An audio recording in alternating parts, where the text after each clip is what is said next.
بسم اللہ الرحمن الرحیم. سامعین السلام علیکم ورحمۃ اللہ وبرکاتہ. یہ سی ڈی آپ کی خدمت میں شعبہ دارالاشاعت کراچی کی جانب سے پیش کی جا رہی ہے. ملنے کا پتہ دارالاشاعت اردو بازار کراچی پاکستان. ای میل ishaat@dgcom.net.pk. نحمده ونستعينه ونستغفره ونؤمن به ونتوكل عليه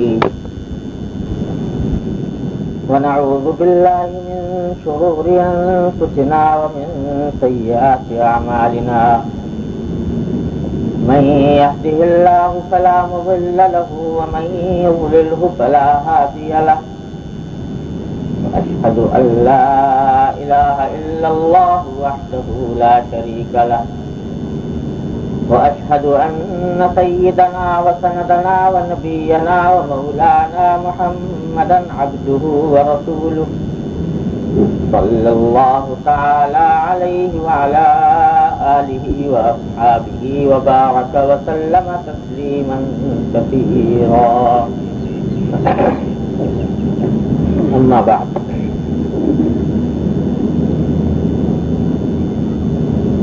باب الوصية بالنساء.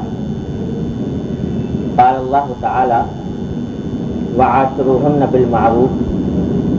وقال تعالى ولن تستطيعوا أن تعدلوا بين النساء ولو حرصتم فلا تميلوا كل الميل فتذروها كالمعلقة وإن تصلحوا وتتقوا فإن الله كان غفورا رحيما. وعن أبي هريرة رضي الله تعالى عنه قال قال رسول الله صلى الله عليه وسلم استوصوا بالنساء خيرا فإن المرأة خلقت من ضلع وإن أعوج ما في الضلع أعلاه فإن ذهبت تقيمه كسرته وإن تركته لم يزل أعوج فاستوصوا بالنساء أو كما قال صلى الله عليه وسلم. یہاں سے یہ کتاب جو ہم کافی دن سے الحمدللہ پڑھنے کی توفیق ہو رہی ہے، یہاں سے علامہ نووی رحمۃ اللہ علیہ نے حقوق کا بیان شروع کیا ہے کہ نبی کریم سرور دو عالم صلی اللہ علیہ وسلم نے جو حقوق بندوں کے ضروری قرار دیے ہیں، جن کے تحفظ کا حکم دیا ہے، ان حقوق کا بیان شروع کیا. اور جیسا کہ میں بار بار آپ حضرات سے پہلے بھی عرض کر چکا ہوں کہ یہ حقوق دین کا بہت ہی اہم شعبہ ہے. اتنا اہم شعبہ ہے کہ حقوق اللہ توبہ سے معاف ہو جاتے ہیں. اگر حقوق اللہ سے متعلق کوئی گناہ سرزد ہو، خدا نہ کرے، تو اس کا علاج آسان ہے کہ انسان جب کبھی ندامت پیدا ہو تو توبہ کر لے، استغفار کر لے، معاف ہو جاتا ہے، کتنا ہی بڑا گناہ کیوں نہ ہو. لیکن بندوں کے حقوق ایسے ہیں کہ اگر ان میں کوتاہی ہو جائے تو اگر ندامت بھی ہو اور آدمی توبہ بھی کر لے تو محض توبہ اور استغفار سے وہ حقوق معاف نہیں ہوتے جب تک کہ حقدار کو اس کا حق نہ پہنچایا جائے یا صاحب حق اس کو معاف نہ کرے. تو محض توبہ استغفار گھر میں بیٹھ کے کر لیا، اس سے حقوق العباد کی معافی نہیں ہوتی. تو اس لیے بڑا سنگین معاملہ ہے حقوق العباد، اور جتنا سنگین ہے اتنی ہی ہمارے معاشرے میں اس سے غفلت عام ہے.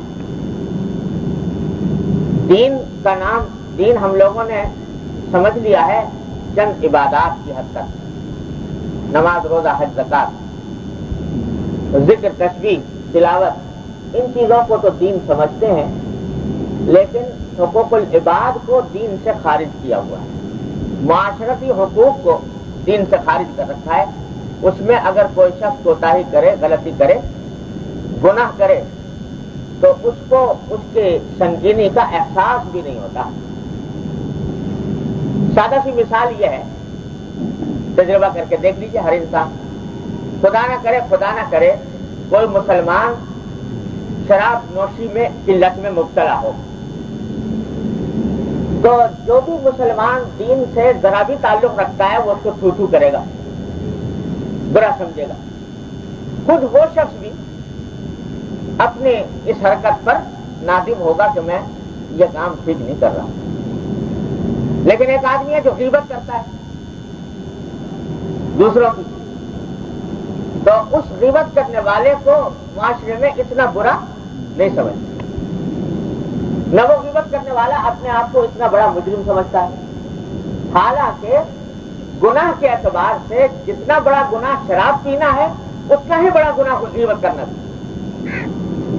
بلکہ اس لحاظ سے زیادہ سنگین ہے کہ اس کا تعلق حقوق العباد سے، اس لحاظ سے زیادہ سنگین ہے کہ اللہ تعالیٰ نے اس کی جو مثال دی ہے قرآن کریم میں وہ ایسی دی ہے کہ کسی اور گناہ کی نہیں دی، جب مردہ بھائی کا گوشت کھانا.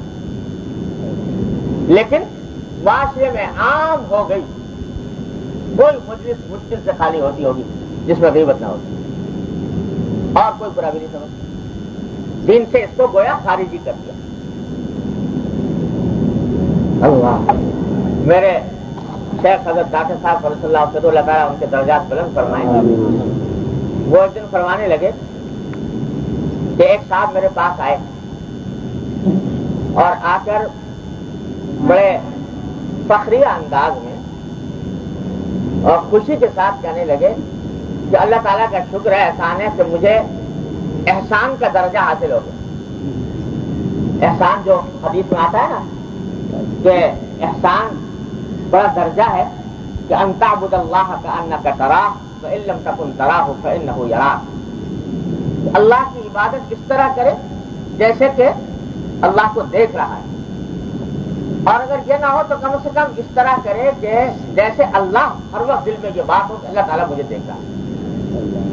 ایسی عبادت کرے تو الحمدللہ مجھے احسان کا درجہ حاصل ہو گیا. فرمانے لگے، حضرت فرماتے ہیں کہ وہ صاحب آ کر مجھ سے کہنے لگے کہ مجھے الحمدللہ احسان کا درجہ حاصل ہو. تو میں نے ان سے کہا بھائی بڑے مبارکباد کی بات ہے، اللہ تعالیٰ مبارک فرمائے، تو بہت بڑی نعمت ہے اگر احسان کا درجہ حاصل ہو گیا.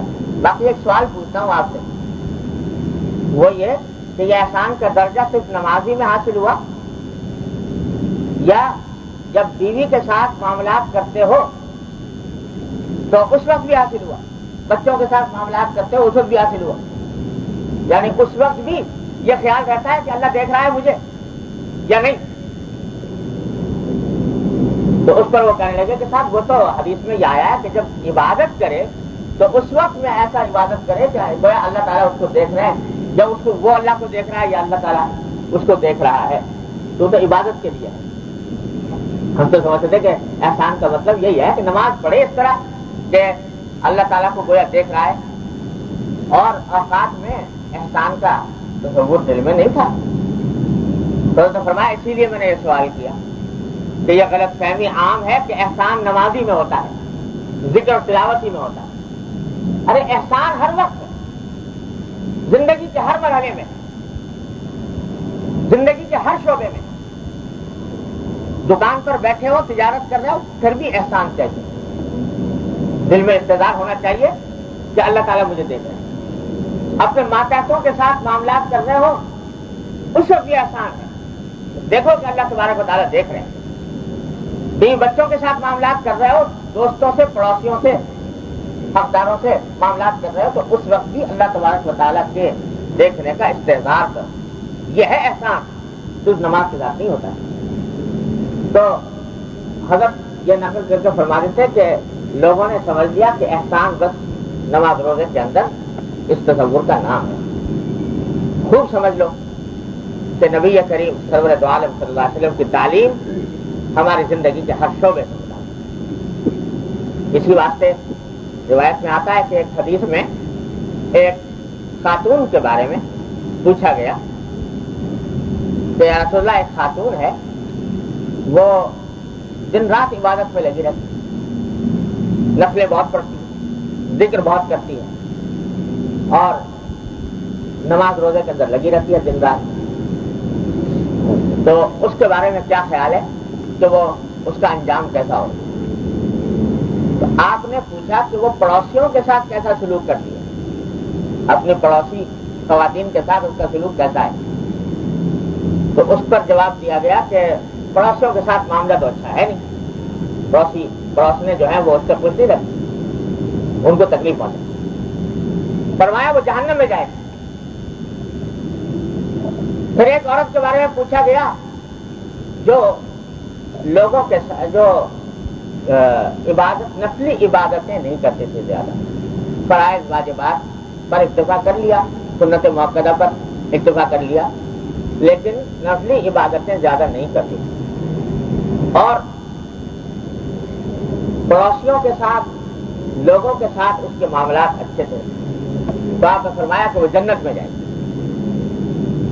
تو حضرت صلی اللہ علیہ وسلم نے اس حدیث کے اندر بھی یہ بات واضح فرما دی کہ نفلی عبادتیں کوئی آدمی کرے بڑی اچھی بات ہے, نہ کرے تو آخرت میں سوال نہیں ہوگا کہ تو نے فلاں نفلی عبادت کیوں نہیں کی تھی, کیونکہ نفل کے تو معنی یہ ہے کہ کرے تو ثواب, نہ کرے تو کوئی گناہ نہیں.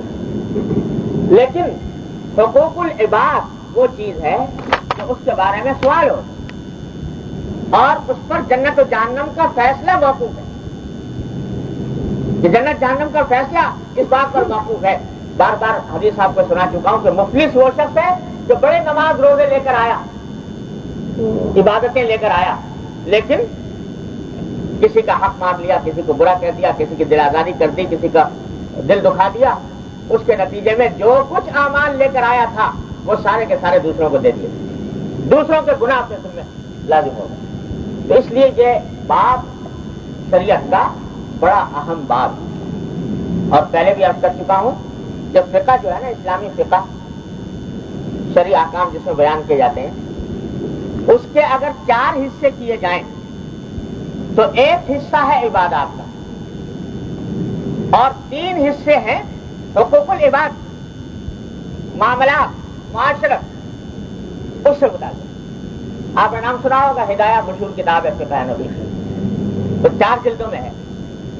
ایک جلد پہلی جو ہے وہ ہے عبادات کی, جس میں طہارت, نماز, زکات, روزہ, حج, اس کے احکام بیان ہوئے ہیں. باقی 3 جلدیں ساری معاملات سے متعلق ہیں, معاشرت سے متعلق ہیں, حقوق العباد سے متعلق. تو 3/4 دین ہے حقوق العباد. اس لیے یہ بڑا اہم باب ہے جو شروع ہو رہا ہے, اور اس پر اللہ تعالیٰ اپنی رحمت سے ہمیں صحیح جذبے سے, عمل کے جذبے سے اس کو پڑھنے اور سننے کی توفیق عطا فرمائے, حقوق العباد کی ادائیگی کی توفیق عطا فرمائے, اپنی رضا کے مطابق, اپنی خوشنودی کے مطابق. تو پہلا باب قائم کیا باب الوصیۃ بالنساء, یعنی ان نصیحتوں کے بارے میں جو نبی کریم سرور دو عالم صلی اللہ علیہ وسلم نے عورتوں کے حقوق سے متعلق بیان فرمائے. عورتوں کے حقوق سے متعلق جو نصیحتیں نبی کریم صلی اللہ علیہ وسلم نے فرمائی وہ اس باب میں بیان ہو. شروع اس کو اس لیے یہاں سے کیا کہ سب سے زیادہ بے اعتدالیاں اور سب سے زیادہ کوتاہیاں اس حق میں ہوتی ہیں. جب تک اسلام نہیں آیا تھا, نبی کریم سرور دو عالم صلی اللہ علیہ وسلم کی تعلیمات نہیں آئی تھی, تو عورت کو ایک ایسی مخلوق سمجھا جاتا تھا جو گویا انسانیت سے معاذ اللہ خارج ہے. بھیڑ بکریوں کا سا سلوک اس کے ساتھ ہوتا تھا, اس کو انسانی حقوق دینے سے لوگ انکار کرتے تھے. کسی بھی معاملے میں اس کے حقوق کی پرواہ نہیں کی جاتی تھی. یہ سمجھا جاتا تھا کہ جیسے کسی نے اپنے گھر میں کوئی بھیڑ بکری پال لی, اسی طریقے سے عورت کو اپنے گھر میں لا کر بٹھا دیا, دونوں میں کوئی فرق نہیں سلوک کے اعتبار. پہلی بار نبی کریم سرور دو عالم صلی اللہ علیہ وسلم نے خواتین کے حقوق کا احساس دلایا اس دنیا کو, یعنی اس دنیا کو جو آسمانی ہدایت سے بے خبر تھی, تو اس کو احساس دلایا کہ خواتین کو اس طرح ان کے ساتھ معاملہ نہ کرو. تو اس لیے ابتدائے آفرینش سے یہ معاملہ مرد و عورت کے تعلقات کا یہ بڑا ہی نازک معاملہ رہا ہے اور اس میں بڑی بے اعتدالیاں افراد و تفریط ہوتی رہی ہے. اس واسطے شروع یہاں سے کیا اس بات سے. اور اس میں پہلی آیت اللہ قرآن کریم کی بیان فرمائی جو جامع ترین آیت ہے اس موضوع پر. تو باری تعالیٰ فرماتے ہیں وَعَاشِرُوهُنَّ بِالْمَعْرُوفِ. تمام مسلمانوں کو خطاب ہے کہ تم خواتین کے ساتھ زندگی گزارو معروف کے ساتھ، نیکی کے ساتھ، اچھا سلوک کر کے زندگی گزارو. ان کے ساتھ اچھی معاشرت برتو، اچھا سلوک کرو، ان کو تکلیف نہ پہنچاؤ. یہ ایک عام اور جامع ہدایت ہے جو قرآن کریم نے عطا فرمائی. وَعَاشِرُوهُنَّ بِالْمَعْرُوفِ. عورتوں کے ساتھ معاشرت نیکی کے ساتھ، نیکی سے کرو. یہ آیت گویا یوں سمجھ لیجیے کہ متن ہے اور عنوان ہے اس باب کا. اور پھر اس کی تشریح فرمائی ہے نبی کریم سرور دو عالم صلی اللہ علیہ وسلم. اپنے اقوال سے بھی، اپنے افعال سے بھی، قول سے بھی اور فعل سے بھی. اور اس درجہ حضرت صلی اللہ علیہ وسلم کو اہتمام تھا خواتین کے ساتھ حسن سلوک کا کہ آپ حدیث پڑھیں گے آگے تو فرمایا کہ خیارکم خیارکم لنسائہم وانا خیرکم لنسائہم او کما قال صلی اللہ علیہ وسلم. تم میں سب سے بہترین لوگ وہ ہیں جو اپنی خواتین کے ساتھ اچھا برتاؤ کرتے ہیں. بہترین لوگ وہ ہیں. اور فرمایا کہ میں تم میں اپنی خواتین سے بہترین برتاؤ کرنے والا ہوں. تو حضرت صلی اللہ علیہ وسلم کو اتنا اہتمام تھا خواتین کے حقوق کی نگہداشت کا اور ان کے ساتھ حسن سلوک کا. تو تشریح فرمائیے حضرت صلی اللہ علیہ وسلم نے اپنے ارشادات سے، اپنے اعمال سے. چنانچہ حدیث نقل کی آگے حضرت ابو ہریرہ رضی اللہ تعالیٰ عنہ روایت ہے کہ رسول اللہ صلی اللہ علیہ وسلم نے ارشاد فرمایا استوصوا بالنساء خیرا،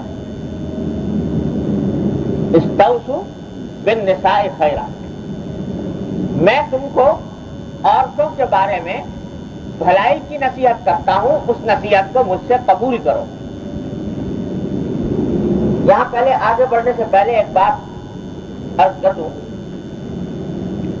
کہ اگر آپ قرآن و حدیث میں خاص طور سے قرآن کریم میں یہ دیکھیں گے کہ قرآن کریم عام طور سے اصول بیان کرتا ہے موٹے موٹے، تفصیلات اور جزیات میں نہیں جاتا. یہاں تک کہ نماز جیسا رکن جو دین کا ستون ہے، قرآن کریم نے 73 مقامات پر حکم دیا کہ نماز قائم کرو. 73 جگہ حکم آیا ہے نماز قائم کرنے کا. یہ حکم تو دے دیا، اصول بتا دیا، لیکن کیسے قائم کرو، نماز کیسے پڑھی جاتی ہے، اس کا طریقہ کیا ہوتا ہے، اس کی رکعتیں کتنی ہوتی ہیں، کون سی چیز سے نماز ٹوٹتی ہے، کون سی سے نہیں ٹوٹتی، یہ تفصیلات قرآن نے بیان نہیں کی. یہ حضور اقدس نبی کریم صلی اللہ علیہ وسلم کی تعلیمات پر چھوڑنی، آپ نے اپنی سنت سے بیان کرنا. تو زکوٰۃ کا حکم بھی تقریباً کم و بیش اتنی مرتبہ آیا، لیکن زکوٰۃ کا نصاب کیا ہوتا ہے، کس پر فرض ہوتی ہے، کتنی فرض ہوتی ہے، کن کن چیزوں پر فرض ہوتی ہے، یہ تفصیلات قرآن نے بیان نہیں کی. نبی کریم صلی اللہ علیہ وسلم کی تعلیمات پر چھوڑ اصول بیان فرماتے ہیں. فرماتا ہے قرآن تفصیلی جزیات میں نہیں جاتا. لیکن یہ مرد و عورت کے تعلقات، خاندانی تعلقات، یہ ایسی چیز ہے کہ اس کے بارے میں قرآن کریم نے نازک نازک جزوی مسائل بھی بیان فرمائے ہیں صراحت کے ساتھ.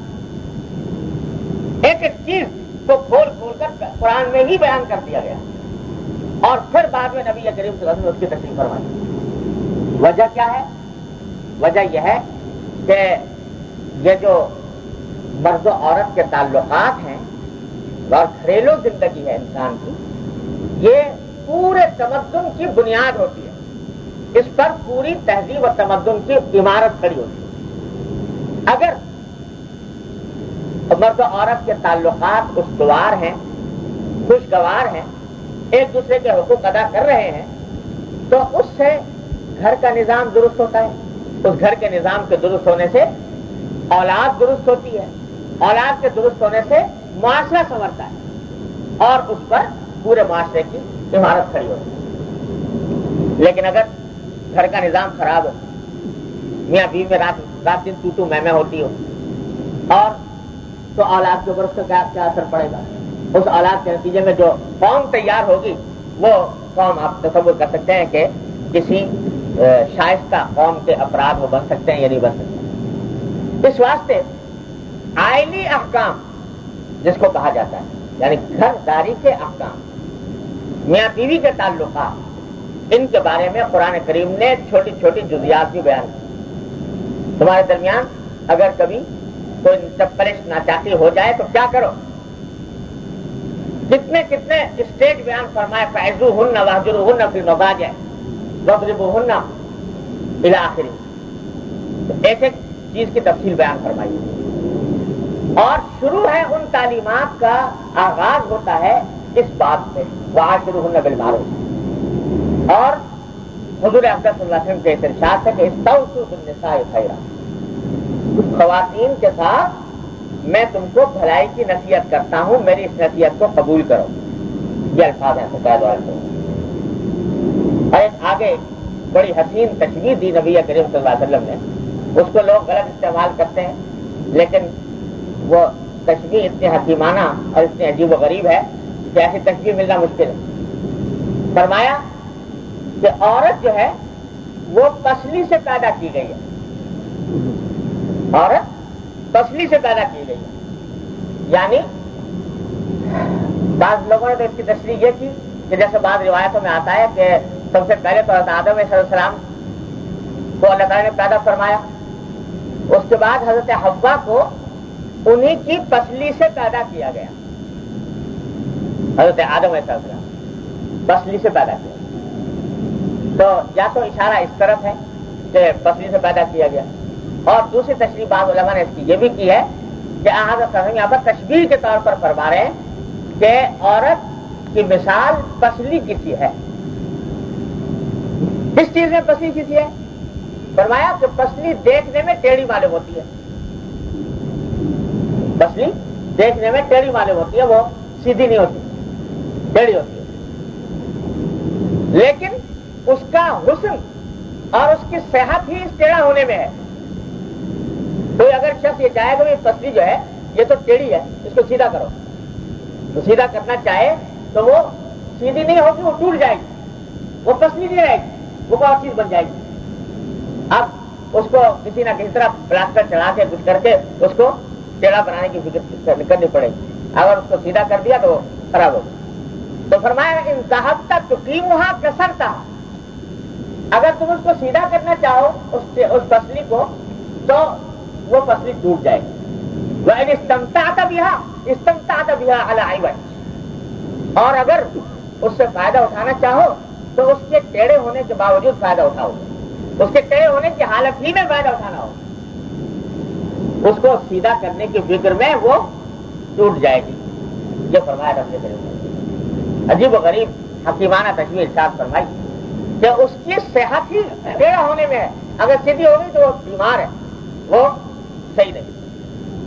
بعض لوگ اس کو استعمال کرتے ہیں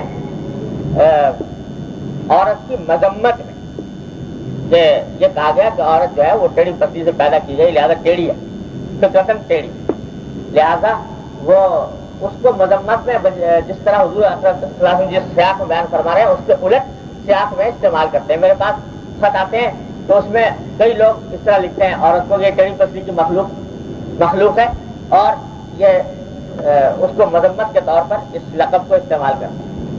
حالانکہ خود نبی کریم صلی اللہ علیہ وسلم کے اس ارشاد کا منشا یہ ہے کہ بات یوں ہے کہ اللہ تبارک و تعالیٰ نے مرد کو کچھ اور اوصاف دے کر پیدا فرمایا، عورت کو کچھ اور اوصاف دے کر پیدا فرمایا، دونوں کی فطرت میں اور سرشت میں فرق ہے۔ سرشت میں فرق ہونے کی وجہ سے وہ مرد عورت کو یہ محسوس کرتا ہے کہ وہ ٹیڑھی ہے، یعنی میری فطرت کے، میری طبیعت کے خلاف ہے۔ وہ اپنی تمہاری طبیعت کے خلاف ہونا یہ اس کے حق میں عیب نہیں، کیونکہ یہ اس کی فطرت کا تقاضا یہ ہے کہ وہ ٹیڑھی ہو۔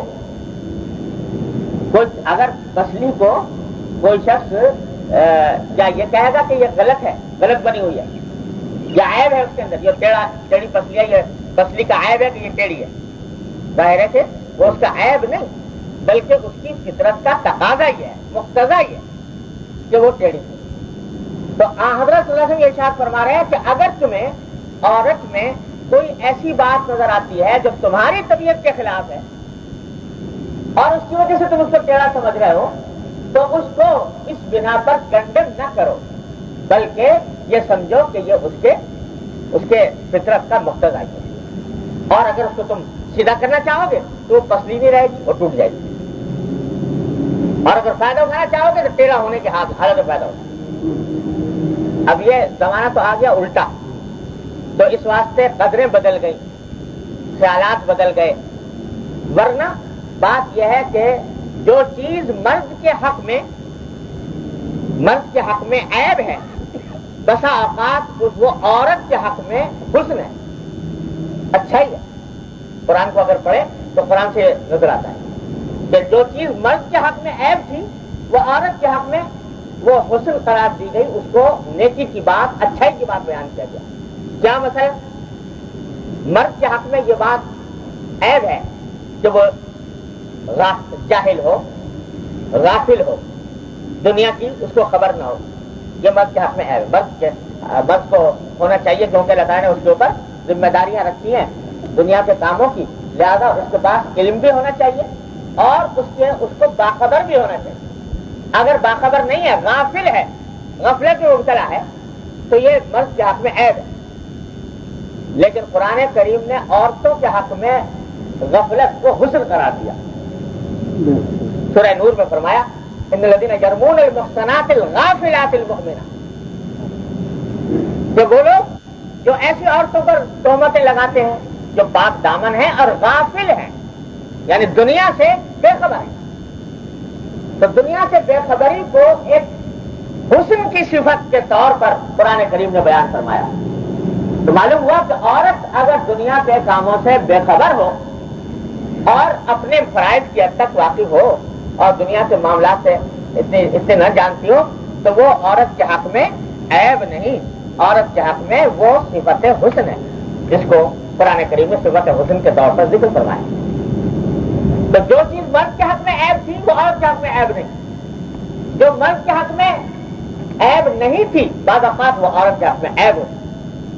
تو اس لیے اگر کوئی چیز تمہیں ایسی نظر آئے جو تمہارے لیے تو عیب ہے لیکن عورت کے لیے عیب نہیں، تو اس کی وجہ سے اس کے ساتھ برتاؤ میں خرابی نہ کرو، کیونکہ پسلی ہونے کا تقاضا ہی ہے کہ وہ اپنی فطرت کے اعتبار سے تمہاری طبیعت سے مختلف ہو، اس کو سیدھا کرنے کی کوشش، زبردستی سیدھا کرنے کی کوشش نہ کرو۔ تو یہ ہے ارشاد نبی کریم صلی اللہ علیہ وسلم کا، اور آپ سے زیادہ مرد و عورت کے نفسیات سے اور آپ کے حالات سے کون باخبر ہو سکتا ہے؟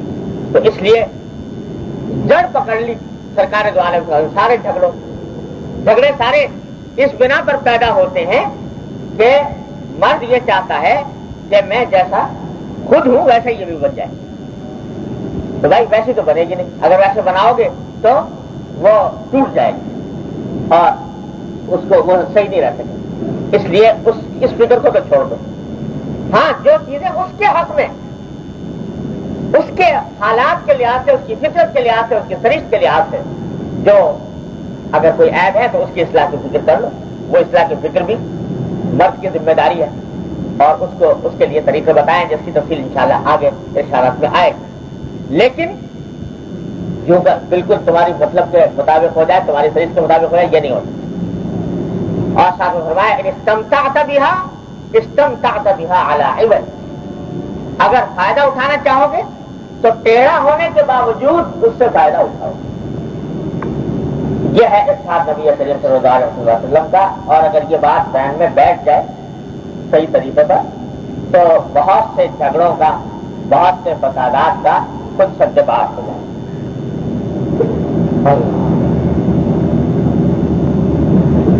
دوسری حدیث اسی موضوع کی، وہ بھی حضرت ابو ہریرہ رضی اللہ تعالیٰ عنہ سے مروی ہے۔ عن ابی ہریرہ رضی اللہ تعالیٰ عنہ قال قال رسول اللہ صلی اللہ علیہ وسلم لا يفرق مؤمن مؤمنة ان کرہ منها خلقا رضی منها آخر۔ تو بھی عجیب و غریب اصول بیان فرما دیا نبی کریم صلی اللہ علیہ وسلم کہ کوئی مومن مرد کسی مومن عورت سے بالکلیہ بغض نہ رکھے، یعنی یہ نہ کرے کہ اس کو بالکل ہی کنڈم کر دے اور یہ کہے کہ صاحب اس کے اندر تو کوئی اچھائی نہیں ہے۔ ان کرہ منہا خلقا رضی منہا آخر، اگر اس کی کوئی ایک بات ناپسند ہے تو کوئی دوسری بات پسند بھی ہوگی۔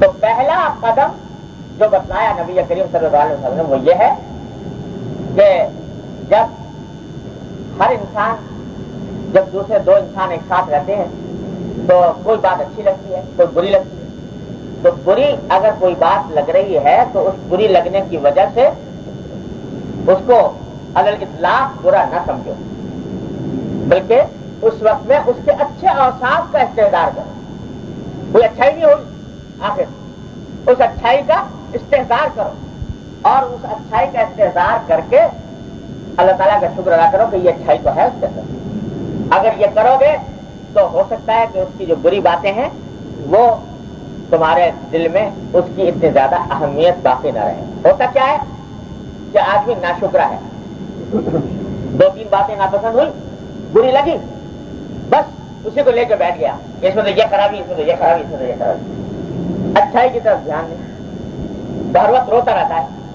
ہر وقت برائی کرتا رہتا ہے اور اس کی وجہ سے اس کے ساتھ بدسلوکی کرتا ہے۔ ارے بھائی، دنیا میں کوئی چیز ایسی نہیں ہے جس کے اندر اگر برائی ہے تو کوئی نہ کوئی اچھائی بھی ہوتی ہے۔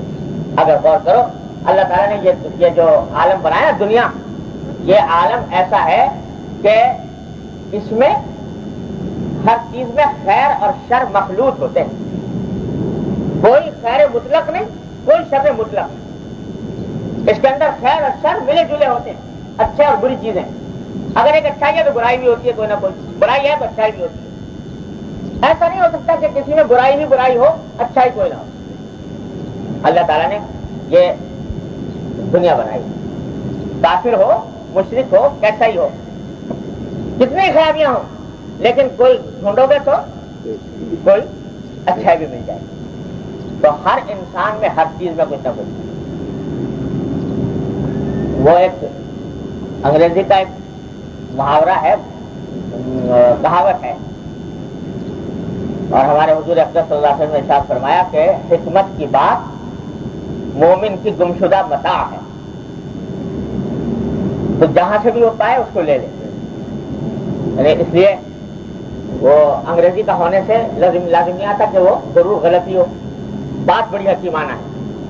کسی نے کہا کہ وہ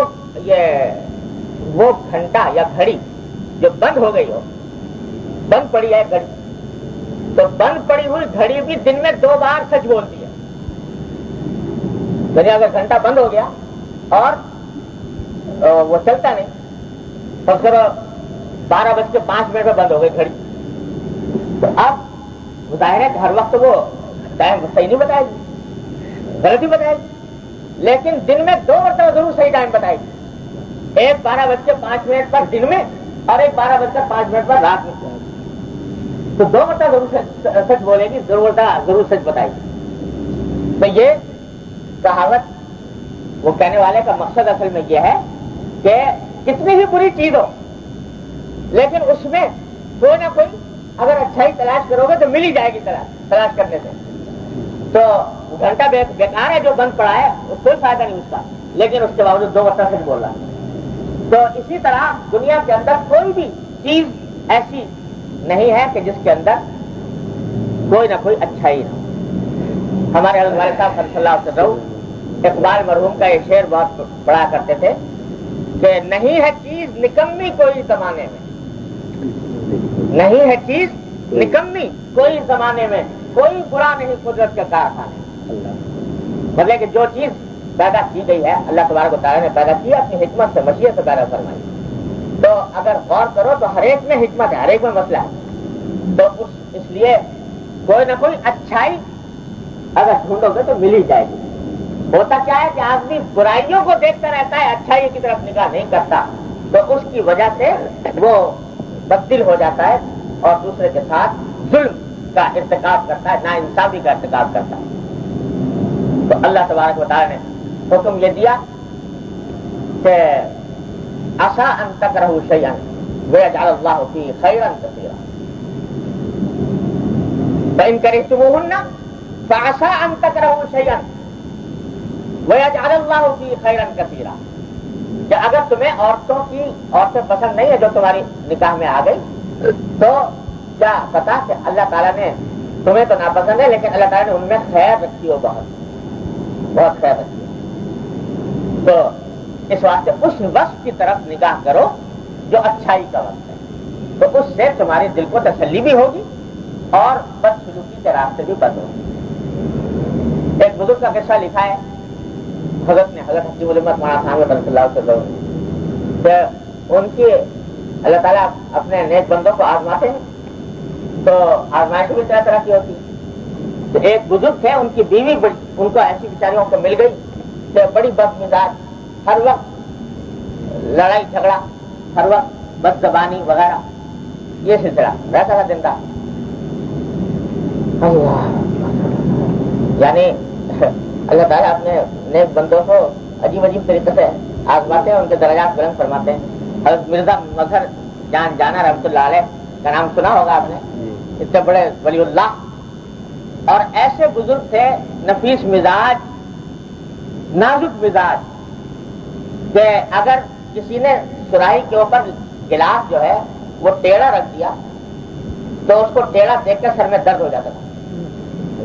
ایسا نازک مزاج پایا تھا, ایسے عجیب و غریب آدمی. ذرا بستر کے اوپر شکنے آ جائیں تو سر میں درد ہو جاتا تھا. اتنے نازک مزاج, لطیف المزاج بزرگ تھے. ان کو بیوی ایسی مل گئی بیچاروں کو کہ بڑی یعنی بد سلیقہ بھی اور زبان کی بھی پھوہر, ہر وقت کچھ نہ کچھ گڑبڑ شڑبڑ بیٹھی رہتی. تو اللہ تبارک و تعالیٰ نے ایسے نازک مزاج آدمی کو ایسی بیوی دی, تو لیکن ساری عمر نباہا ان کے ساتھ, اسی بیوی کے ساتھ نباہا باوجود سب. اور فرمایا کہ اللہ تبارک و تعالیٰ میرے گناہوں کو شاید اس طرح معاف فرما دے, یہی راستہ نکل آئے میری مغفرت کا. خیر یہ تو بیچ میں آ گئی. ایک بزرگ جن کی بات حضرت نے نقل فرمائی, وہ ایک بزرگ تھے, ان کو بھی اسی قسم کی بیوی ملی ہوئی. دن رات جب گھر میں آئے تو لعنت ملامت اور لڑائی جھگڑا ہوتا تھا. دن رات بھی سب قصہ ہوتا تھا. کسی نے کہا کہ حضرت آپ کیوں روز روز کی جھک جھک آپ نے مول لے رکھی ہے, اٹھا کر قصہ ختم کیجیے اور یہ معاملہ ختم کر دیجیے, طلاق ولاق دے دیجیے. تو انہوں نے کہا کہ بھائی دیکھو بات یہ ہے کہ طلاق دینا تو آسان ہے, دے دو, جب چاہوں گا دے دو. باقی بات دراصل یہ ہے کہ اس میں اور جو تمہیں سب خرابیاں نظر آتی ہیں, لیکن ایک ایسا وصف ہے جس کی بنا پر میں ان کو کبھی چھوڑوں گا نہیں. اور وہ وصف ایسا ہے, وصف یہ ہے کہ اگر بالفرض میں کہیں قید ہو جاؤں, گرفتار ہو جاؤں اور 50 سال تک میں جیل میں رہوں, تو مجھے اس بات کا یقین ہے کہ جس کونے میں بٹھا کر گیا تھا اسی کونے میں بیٹھی رہے گی. اللہ تعالیٰ نے اس کے اندر ایسا وفاداری کا وصف عطا فرمایا ہے کہ اس وفاداری کا حال یہ کہ جس کونے میں بٹھا کر گیا تھا وہیں بیٹھی رہے گی اور کسی اور کی طرف نگاہ اٹھا کر نہیں دیکھے. تو اور ساری باتیں زبان کی پھوہر ہے, زبان درازی کرتی ہے, یہ کرتی ہے, وہ کرتی ہے, لیکن یہ وقت ایسا ہے کہ اس وقت کی کوئی قیمت نہیں, وفاداری. تو ہمارے حضرت فرمایا کرتے حضرت حکیم الامت مولانا ثانوی رحمۃ اللہ علیہ وسلم کہ ہمارے ہندوستان پاکستان کے معاشرے کی جو خواتین ہیں, فرمایا کرتے کہ وہ دنیا کی حوریں ہیں. اور یہ وقت بیان ہوا دیکھیں وفاداری کا وقت. اب تو اللہ جب سے یہ مغربی تہذیب اور مغربی تمدن کا وبال آیا تو رفتہ رفتہ یہ وصف بھی ختم ہوتا جا رہا ہے. لیکن حضرت فرماتے تھے کہ یہ حوریں اس واسطے کہ وفاداری کا وصف اللہ تبارک و تعالیٰ نے ایسا دیا کہ کچھ ہو جائے یہ اپنے شوہر کے اوپر جان نچھاور کرنے کے لیے تیار ہیں اور اس سے اٹھا کر کہیں اور نگاہ ان کی نہیں پڑتی. تو یہ بزرگ نے اس حدیث پر عمل فرمائے. ان کریہ منہا خلقا رضی منہا آخر. اگر ایک بات ناپسند ہے تو دوسری پسند بھی ہوگی. ان کی طرف دھیان کرو, اس کا خیال کرو اور اس کے نتیجے میں اس کے ساتھ حسن سلوک کرو. اللہ ساری خرابی یہاں سے ہوتی ہے کہ برائیوں کی طرف نگاہ ہو جاتی ہے اور اچھائی کی طرف نگاہ نہیں ہوتی. تیسری حدیث ارشاد فرمائی عن عبد الله بن زمعة رضي الله تعالى عنه انه سمع النبي صلى الله عليه وسلم يخطب وذكر الناقة والذي عقرها فقال رسول الله صلى الله عليه وسلم إذ انبعث أشقاها انبعث لها رجل عزيز عارم منيع في رأسه ثم ذكر النساء فوعظ فيهن فقال يعمد أحدكم فيجلد امرأته جلد العبد فلعله يضاجعها من آخر يوم. یہ خطبہ ہے نبی کریم صلی اللہ علیہ وسلم کا. خطبے کے اندر تو اور بہت سی باتیں ارشاد فرمائیں, لیکن جو حصہ اس باب سے متعلق ہے وہ یہ کہ آپ نے فرمایا کہ یہ کتنی بری بات ہے کہ تم میں سے ایک شخص اپنی بیوی کو غلام کی طرح مارتا ہے. یعنی مارنا بیوی کو جیسے غلام کو مارتے ہیں اس طرح مارتے ہیں. اور فلعلہ یضاجعها من آخر یوم, اور ایک طرف مارتا ہے اور دوسری طرف اسی سے اپنی جنسی خواہش بھی پوری کرتا ہے. تو یہ کتنی بد اخلاقی کی اور کتنی بے غیرتی کی بات ہے کہ آدمی اپنی بیوی کو اس طرح مارے جیسے کہ غلام کو مارتا ہے.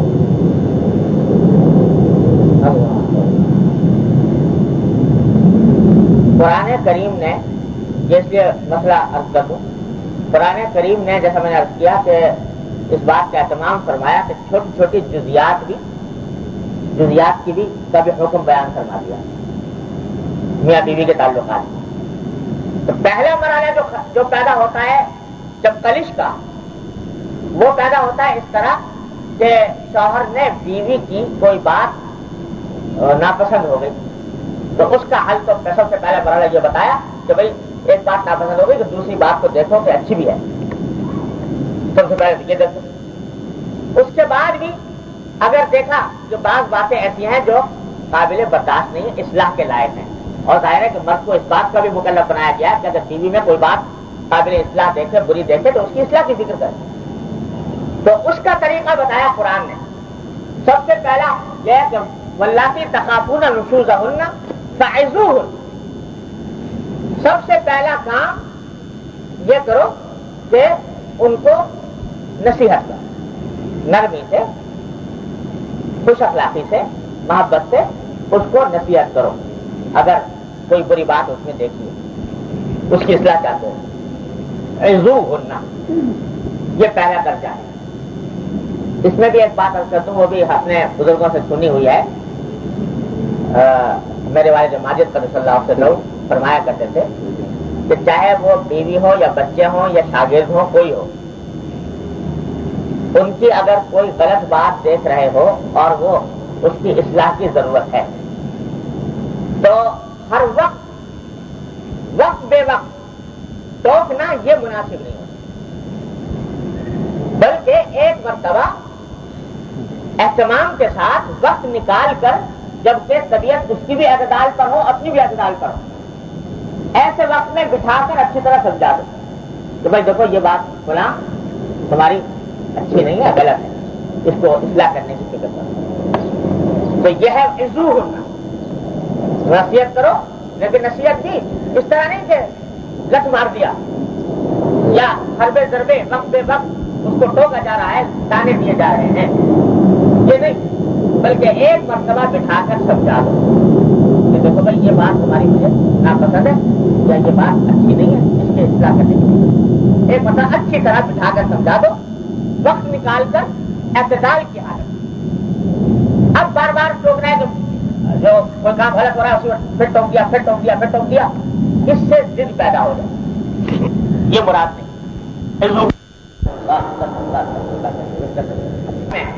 کہ اصل میں بات یہ ہوئی کہ غلطی مجھ سے موقع پہلے بیان کر دیتا پھر اس کے بعد کوئی فیصلہ کرتے، لیکن میں نے پہلے ہی ڈانٹنا شروع کر دیا تو غلطی مجھ سے ہوئی جب اس نے کہا کہ اللہ سے درجہ یہ بیان فرمایا کہ اگر فرمائش سے کام نہیں چلتا، بہت سمجھا کے دیکھ لیا، بار بار سمجھا لیا لیکن کام چلتا نہیں، تو دوسرا درجہ بیان فرمایا فاہجروہن فی المضاجع،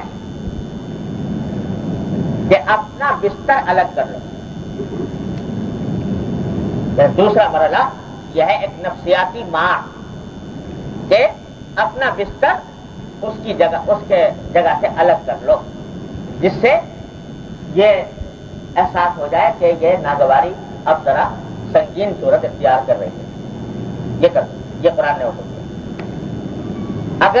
اگر شرافت ہوگی اور طبیعت میں کچھ غیرت ہوگی تو اس مرحلے سے آگے بڑھنے کی ضرورت ہی نہیں ہوتی، وہیں سے اصلاح ہو جائے۔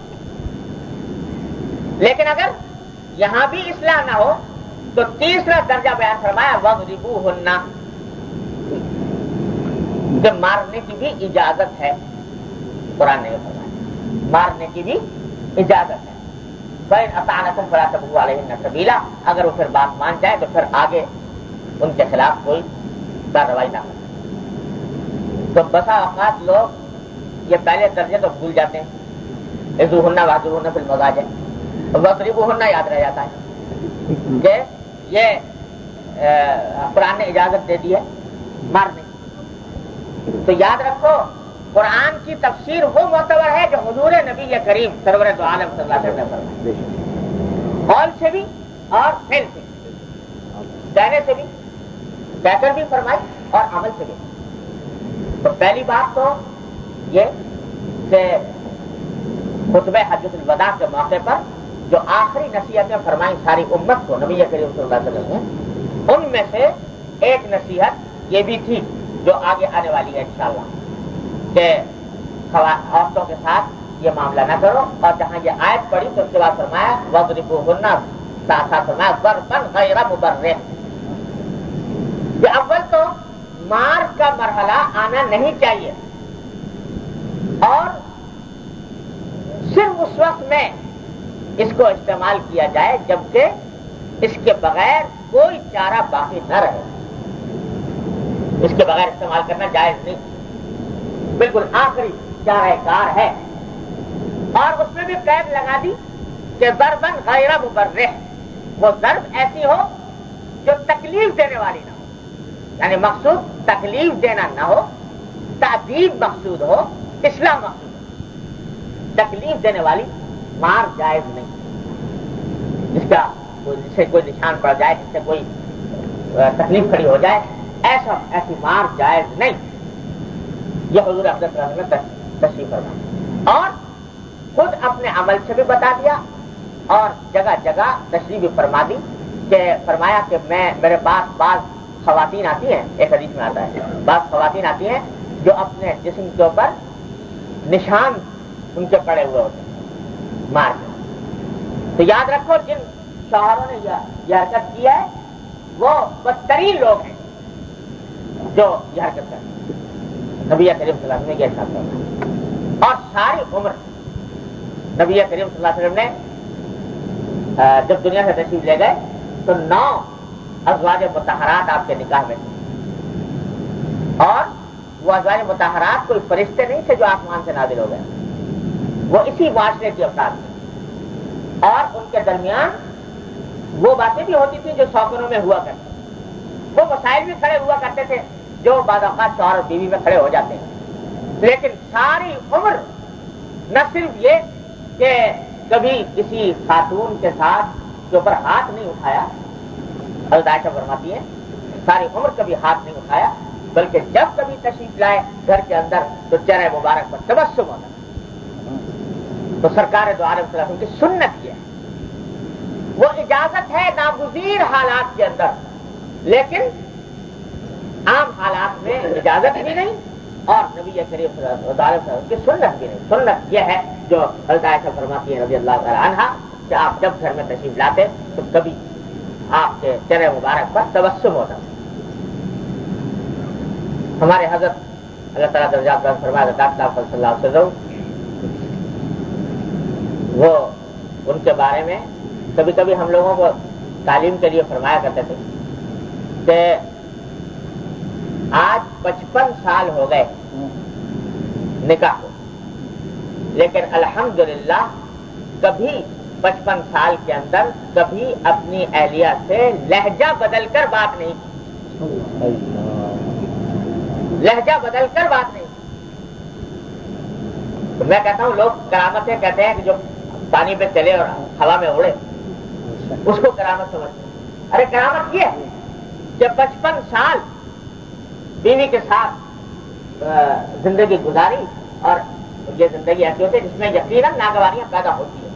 ممکن نہیں ہے کہ ناگواریاں پیدا نہ ہوں، لیکن لہجہ بدل کر بات اور اس سے بھی آگے بڑھ کر فرمایا کہ اور یہ میں پھر ہماری جو حضرت کی اہلیہ ہماری پیرانی صاحبہ تھی انہوں نے خود بھی بار بار اس بات کا ذکر فرمایا کہ ساری عمر کبھی زبان سے یہ نہیں فرمایا کہ مجھے پانی پلا دو. کبھی اپنے ادھر سے کسی کام کا حکم نہیں کیا کہ یہ کام کرو.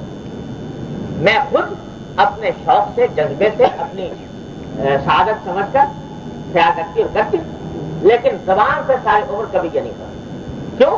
حضرت فرماتے تھے کہ میں نے تو اپنے آپ کو یہ سمجھ لیا ہے اور اسی پر کا اعتقاد رکھتا ہوں، اسی پر خاتمہ چاہتا ہوں کہ میں تو خادم خدمت کرنے والا ہوں. مجھے خدمت کے لیے اللہ تعالیٰ نے دنیا میں بھیجا ہے. تو جو بھی میرے اہل تعلقات ہیں ان کی خدمت میرے ذمہ ہے. نہ یہ کہ میں مخدوم بنا کر نہیں بھیجا گیا کہ دوسرے میری خدمت کریں. میں تو خادم، اپنی بیوی کا بھی خادم، اپنے بچوں کا بھی خادم، اپنے مریدین کا بھی خادم، اپنے متعلقین کا بھی خادم. میں تو خدمت فرمایا. سب یہ مقام جو ہے بندے کا وہ خادمیت کا مقام اچھا ہے، میں مخدومیت نہیں چاہتا. تو فرمایا کہ تسبیح و سجادہ و درخنی طریقت بجز خدمت خلق. تو طریقت در حقیقت یہ خدمت خلق. بہت سمجھ میں تو یہ سمجھ جب یہ سمجھ گیا کہ میں خادم ہوں، مخدوم ہوں ہی نہیں، تو کیوں کہوں دوسرے پر حکم کیسے چلا کہ یہ کام کر دو. ساری عمر خود جب ضرورت پیش آتی خود کام کرتے کہتے نہیں. یہ ہے اتباع سنت. نبی کریم صلی اللہ علیہ وسلم کی سنت کا اتباع. ظاہری چیزوں میں تو ہم لوگ کر لیتے ہیں، لیکن یہ اخلاق میں، اعمال میں، معاشرت میں، زندگی گزارنے کے طریقوں میں اتباع سنت. تو واقعہ یہی ہے. میں تو یعنی یقین رکھتا ہوں کہ ہزار ہوا میں اڑنے والی اور پانی پر چلنے والی کرامتیں قربان ہیں اس کرامت کے اوپر کہ ساری عمر گزارتی اس طرح گزارتی. اور نبی کریم صلی اللہ علیہ وسلم کی سنت اس پر اس طرح عمل کر کے دکھایا. تو بھائی یہ اتباع سنت بڑی عجیب و غریب چیز ہے. یہ انسان کی دنیا بھی بناتی ہے، آخرت بھی بناتی ہے اور زندگی کو استوار کرتی ہے. دعویٰ کرنے سے نہیں ہوتی ہے، دعویٰ کرنے سے نہیں ہوتی ہے. وَكُلٌّ يَدَّعِي حُبًّا لِلَيْلَىٰ وَلَيْلَىٰ لَا تُقِرُّ لَهُ الْبِدْعَةُ. یہ عمل سے حاصل ہوتی ہے کہ آدمی اپنے اخلاق میں، اپنے کردار میں، اپنے عمل میں اس چیز کو اپنائے کہ کوئی جس کے ساتھ تعلق قائم ہو گیا اس کو ادنا تکلیف اپنی ذات سے نہ ہو. تو خلاصہ گفتگو کا یہ ہوا کہ تیسرا درجہ جو قرآن نے بتایا اس کی تشریح نبی کریم صلی اللہ علیہ وسلم نے اس طرح فرمائی ہے اپنے عمل سے. ساری عمر کبھی کتنی ہی ناگواری کیوں نہیں ہو گئی لیکن کبھی ہاتھ نہیں اٹھایا اور ان لوگوں کو برے لوگ قرار دیا، بدترین لوگ قرار دیا جو ہاتھ اٹھایا.